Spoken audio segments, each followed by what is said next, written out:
సంవత్సరాల నుంచి ఈ బాబుకి 3 రోజులు ఇవాళ ఆదివారం ఉదయం నుంచి ఇప్పుడు దాకా మనిషి దొక్కట్లేదు. గణేష్ అందరూ ఉన్నారు ఊరికి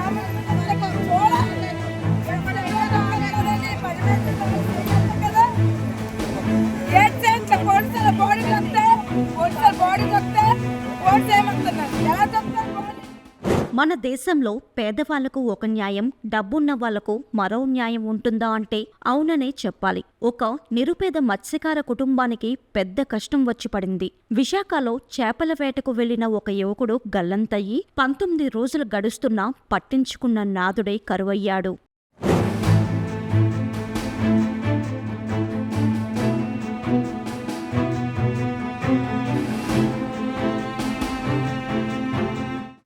సముద్రంలో కొట్టుకుపోయిన మత్స్యకారుడు యువకుడు పిల్లా సతీష్ ఆచూకీ ఇంకా లభ్యం కాలేదు. ఎంవీపీ కాలనీ అప్పుగర్ ప్రాంతానికి చెందిన ఈ యువకుడు ఆగస్టు 17వ తేదీన లాసన్స్ బే కాలనీ గెడ్డ వద్ద గేలంతో చేపలు పడుతున్నాడు.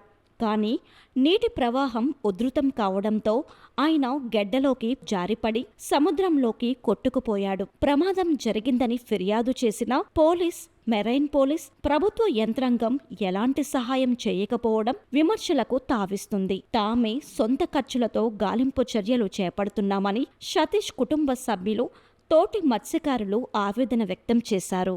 మా తమ్ముడి మృతదేహం కోసం అప్పులు చేసి 4 పడవల ద్వారా వెతుకుతున్నామని సతీష్ అన్నయ్య పిల్లా ఎల్లాజీ కన్నీటి పర్యంతమయ్యాడు.